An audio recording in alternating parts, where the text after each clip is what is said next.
अस्सलाम वालेकुम स्टूडेंट्स, कैसे हैं आप सब। उम्मीद करती हूँ आप सब ठीक होंगे। आज हम पढ़ेंगे हज़रत अबू बकर सदीक़। हज़रत अबू बकर सदीक़ इस्लाम के पहले खलीफाए राशिदीन थे।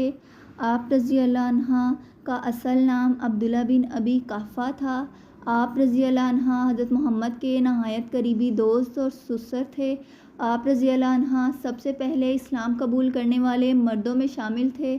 रसूल अल्लाह सल्लल्लाहु अलैहि वसल्लम ने आप रज़ी अल्लाह अन्हा को सदीक़ का लक़ब अता फ़रमाया। आप रज़ी अल्लाह अन्हा हर मुश्किल वक़्त में रसूल अल्लाह के साथ रहे। हिजरत के मौके पर आप रज़ी अल्लाह अन्हा गारे सौर में रसूल अल्लाह सल्लल्लाहु अलैहि वसल्लम के हमरा थे। आप रज़ी अल्लाह अन्हा ने इस्लाम की खातिर अपना माल और दौलत खर्च किया। आप रज़ी अल्लाह अन्हा ने बहुत से ग़ुलामों को आज़ाद करवाया। आप रज़ी अल्लाह अन्हा नहायत सच्चे, दयानतदार, रहमदिल और नरम मिजाज थे।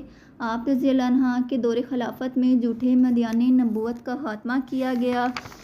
आप रज़ी अल्लाह अन्हा ने कुरान मजीद को एक जगह जमा करने का अहम काम शुरू करवाया। आप रज़ी अल्लाह अन्हा हमेशा सादगी और तकवा की ज़िंदगी गुजारते थे।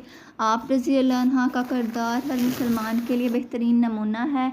हमें हज़रत अबू बकर सदीक़ की सीरत से ईमान, इखलास और सच्चाई का सबक मिलता है। आप रज़ी अल्लाह अन्हा ने उम्मत मुस्लिमा को इत्तेहाद का पैगाम दिया। आप रज़ी अल्लाह अन्हा ने अपनी पूरी ज़िंदगी इस्लाम की खिदमत में गुजारी।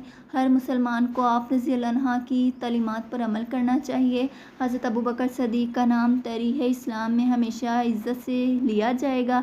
अल्लाह ताला हमें हज़रत अबू बकर सदीक़ के नक्शे कदम पर चलने की तौफ़ीक़ अता फ़रमाए। आमीन।